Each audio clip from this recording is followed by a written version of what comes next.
ladies and gentlemen, and welcome to the East Lawrence Falcons Coaches Show. I'm your host, Scott Davenport, and as always, it's my pleasure to be here with Coach Chris Robinson. Good to be here. Now, Coach, we had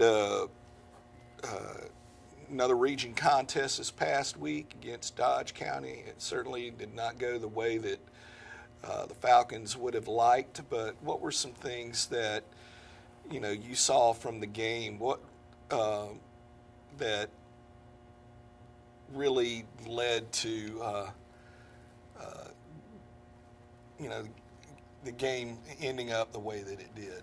Well, first off, Dodge County is a good football Oh, yeah. team. That's first and foremost, and they did a great job, and they're well coached.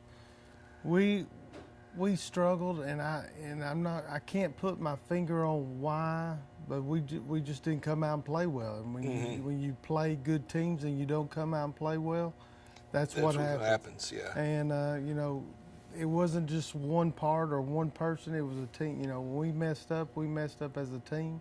When we do good things, we do good things as a team, and we made a lot of mistakes on the offense, defense, special teams.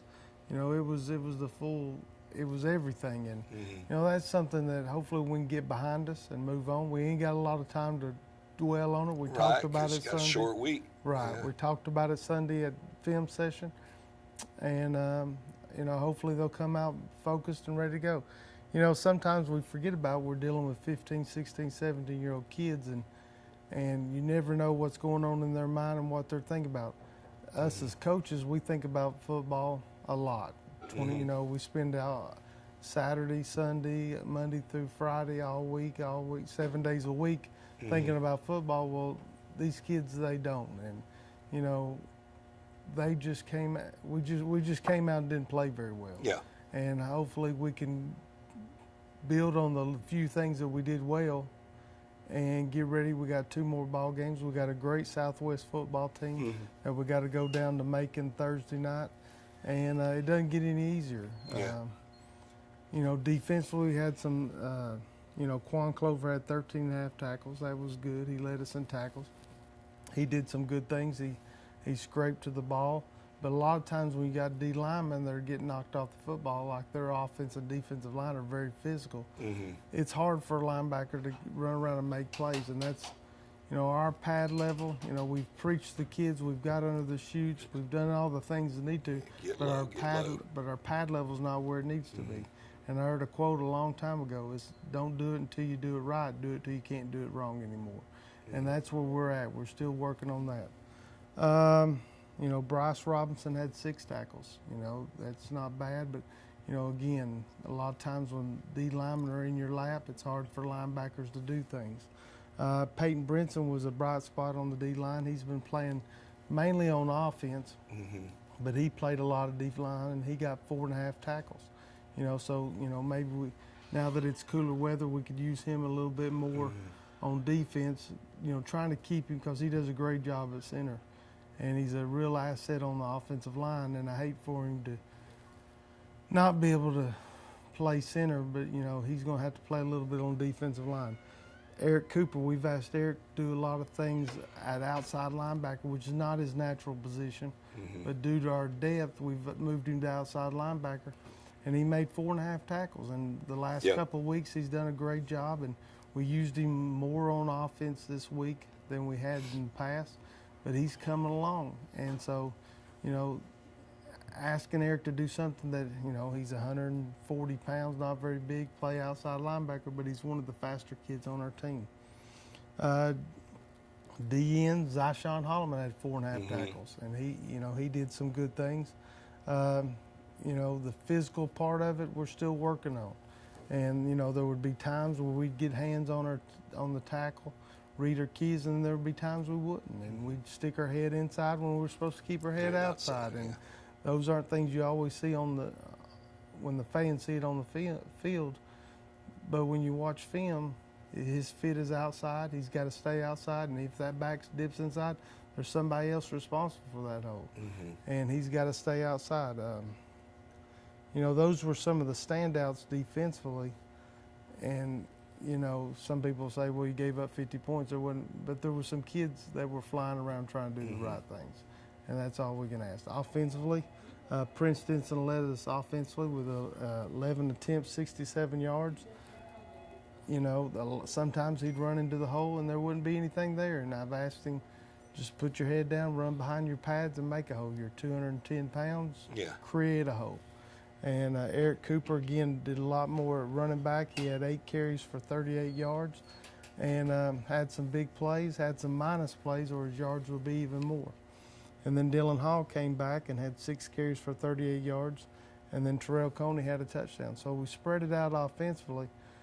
The offensive line at times got whipped and physically just, you know, Dodge County's an established program. We want to get to that point, and we got to keep working. John Eric ran the offense, and what I like about John Eric is things that a lot of people don't see. Is it, you know, maybe during practice or on Friday nights, he'll come to a line and he'll be able to tell each guy what they need to do. So he's got a command of the offense, and that's an encouraging thing as a coach, that he's taking a leadership role and doing a great job. And he wasn't the starting quarterback in the first year, but he's really taken a leadership role since he's moved into the starting job at quarterback and done a great job. And then our one pass complete was to Dylan Hall for 4 yards. And that's something that we've tried to work on. I know the fans probably don't think we do any passing during practice, but we've tried to do it. We just haven't executed. And that's to the point to where our execution on all 3 phases of the game haven't gotten where we want it to be. We're still going to show up Monday, tomorrow, today after school and practice and get better at it and work at it, and hopefully we will. But, you know, I told the kids yesterday, we're still to the point where we can't stay on blocks. We're not physically strong enough to stay on a block, and then we're not physically strong enough to take on a block defensively and shed it and make a tackle. And that's where we're at. And, you know, it's a want-to thing, and we got to get better at it. And, you know, we still got a couple more weeks of practice to get better at it before we shut down the season. So hopefully we'll continue to get better.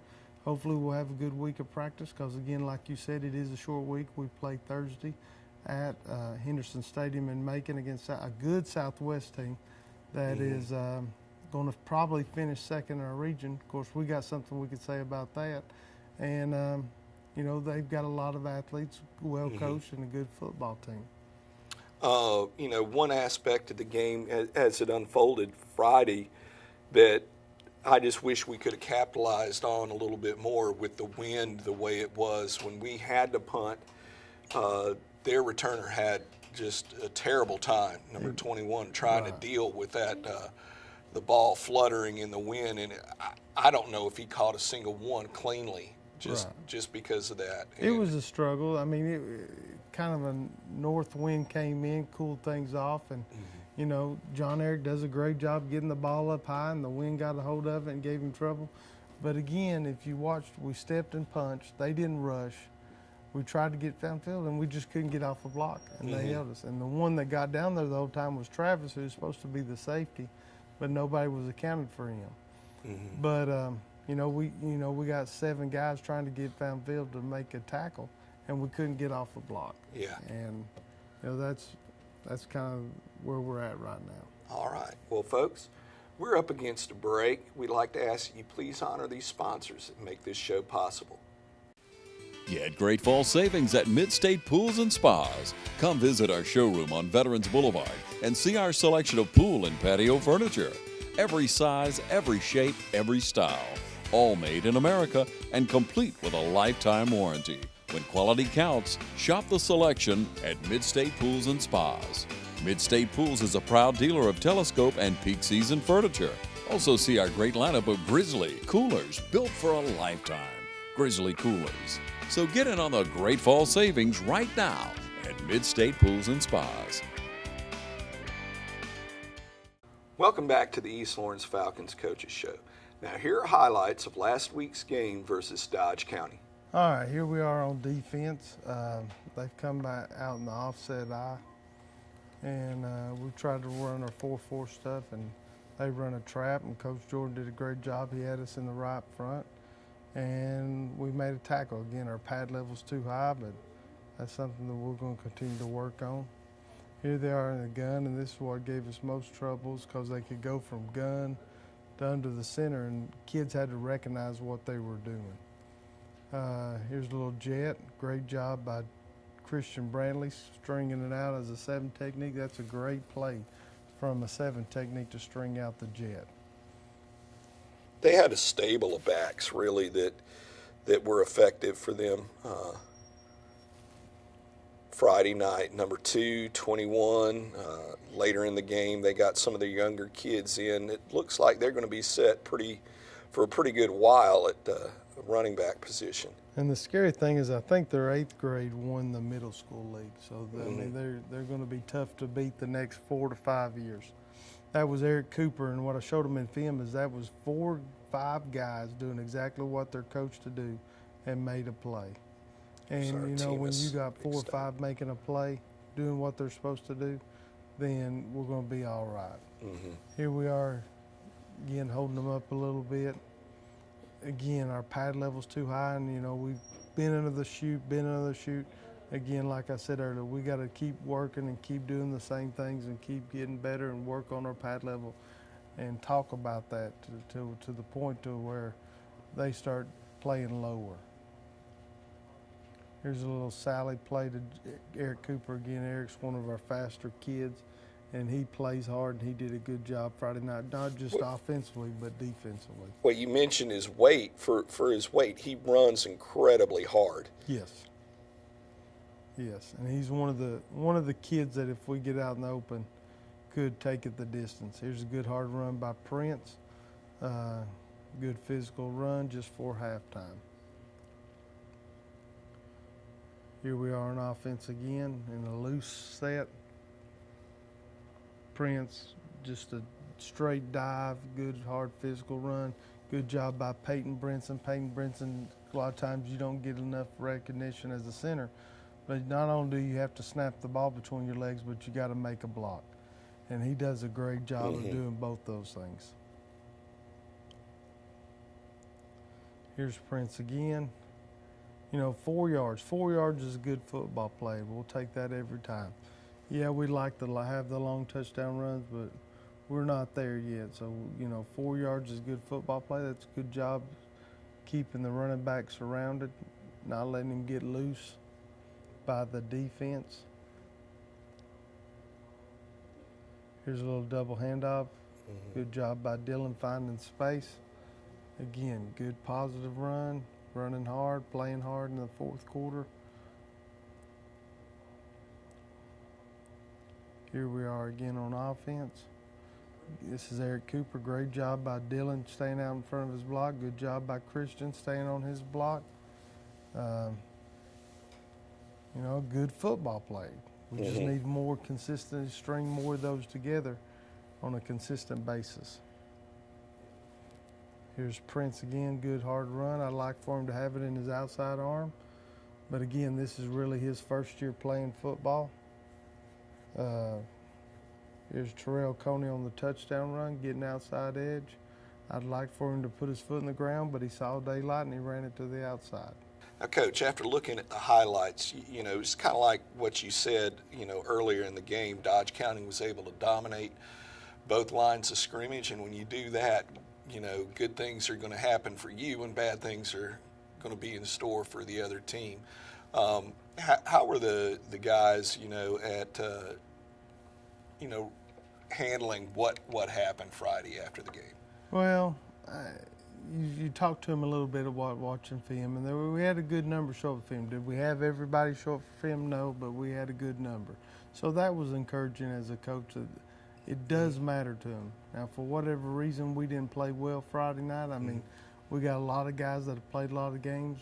We had a great crowd from East Lawrence there. You know, we had middle school night. We had a cheerleader mass band. We had a great crowd there Friday night. And a lot of positive thing going on. We just didn't play well, and we got to grow from that. And whatever we did Friday that got us in the funk, we need to make sure that doesn't happen again. And you know, I felt like when we left the school for pregame meal, the kids were focused. I thought everything went well. Everything went as normal plan. Just for whatever reason, we didn't play well, and I can't put my finger on it. And if I could, I'd fix it, but I don't have an answer for that. And you'd be making a lot more money too if you could all of a sudden creep decipher into that.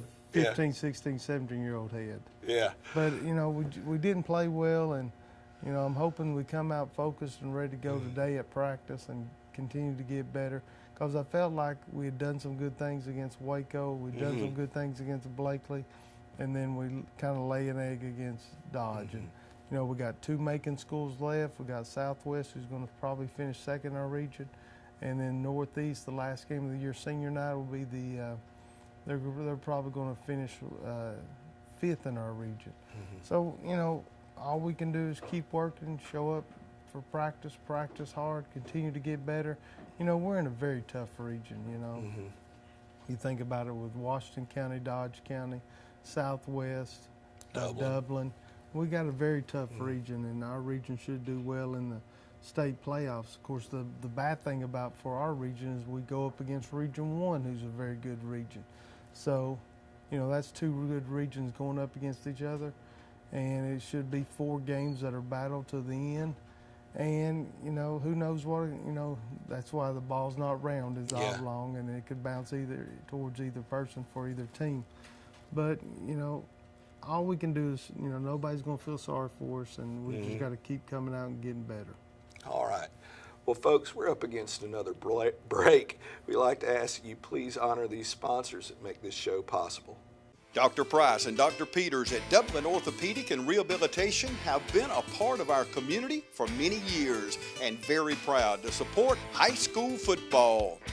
We are proud of our children and their commitment.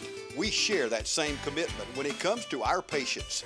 You'll always be a winner at Dublin Orthopedic. No referral ever needed. Just call us today at 272-3022. Whether it's a sports injury, carpal tunnel, stress fracture, ankle sprain, or any other injury, don't waste your time or money going to the ER, urgent care, or hospital. Come straight to the specialist, Dr. Price and Dr. Peters at Dublin Orthopedic and Rehabilitation, 2406 Bellevue Road in Dublin. And we're back with the East Lawrence Falcons Coaches Show. Now, Coach, this week, you know, you mentioned it before, in our region, it really doesn't get any easier from week to week. We got to travel to Macon on Thursday, play Southwest there. If I'm not mistaken, I think this is the first time East Lawrence has ever played the Patriots in football. I think we might have played them in basketball before a time or two. This is the first time I've ever played them. And for the folks that are not sure what time, we're still playing at 7:30, Henderson Stadium. I'm not sure what the address is. I've got it, but I don't have it memorized. Well, if you've got Google Maps, you can, you know, search that, put it into Google Maps, and, you know, take you right there. Just remember it is on Thursday because you have, you know, all of the schools sharing that one stadium. But they are multiple on offense, Southwest, and they got athletes everywhere, and we're trying to do some things defensively that help our kids and put us in the best position to be successful. And you know, they've got a quarterback number 11 who's an athlete, but he likes to throw it. He'll scramble around and he's looking downfield to throw it. 4, 2, 24, 27. All those kids can run, and they'll run them in the backfield. And then at wide out, you've got 1, 13, 14, all those skilled kids that they'll throw the ball to. And then they got a big tight end, number 85. So offensively, they got all the pieces that you want. They got a big offensive line. It's a huge challenge. It's a great opportunity for our kids to be able to go down there and compete. But they present a lot of challenges because they're athletic and they're well coached, and they run a lot of different formations and do a lot of different things, and you know, getting lined up and doing the right things, and you know, that presents. And then you throw in, we're playing on Thursday, right? You know, it's a short week, so you know, we're trying to do it simple, trying to do it easy, not get too complicated. And then on defense, you know, they're blitzing, they're athletic, they're big, the same guys. Not the same guys, but different looking guys and different numbers are on the defensive side, and they're big and they're fast, and they present a lot of challenges. But it just, you know, we got to show up, we got to remember our rules on offense and do our job, and we got to tackle well on defense, and you know, be sound in the kicking game and continue to get better in that area. you know, I know Dodge was frustrating. It was frustrating for me, but I can't sit around and dwell on it. We got to move on, Right. and build on the things that we did well and continue to get better. And that's what I'm going to challenge the kids today, is not to dwell on the negative things, but let's improve on the negative things and get better in the things that we're doing well on. And if we do that, we're going to be all right. And remember the things that are going to help you get better. Forget about the things that aren't going to help you get better. Right. You know, our JV season's over with. JV season's over. Lost a heartbreaker down in Cochran Thursday night. 25-16, had some opportunities through a couple rocket passes like we did against Dodge, and completed 3 out of 4. They've gotten better, and as a coach, that's all you can hope for, is they continue to get better, and they did this year. And you know, look forward to seeing what those guys can do in the next couple of years on Friday. And the middle school had a great year. They went 3 and 4, so really excited about what things are going in the direction they're going, and look forward to the next couple of years at East Lawrence High School. Yeah, got to see middle school cheerleaders this weekend in Swainsboro. I think that's the conference or region championship for cheerleaders. Is that right, or am I wrong? I don't think it would be this early. Don't though. think it would be this early. I mean, I could be completely wrong. You know, now that my wife doesn't coach cheerleading anymore, I don't have like the inside story. Yeah. So, but there are plenty of chances to support East Lawrence athletics. Just around the corner, you're going to see basketball getting started up. At the time of this taping, the high school had not run had their region championship in cross country. So we'd like to wish them the best of luck, boys and girls cross country teams, and get behind these kids. Let them know that you enjoy watching them. They love to hear, you know, that people are watching them and recognize the effort that they're putting in. And you know, just be Thursday night, 7:30, Henderson Stadium in Macon, Georgia. And as always, go Falcons.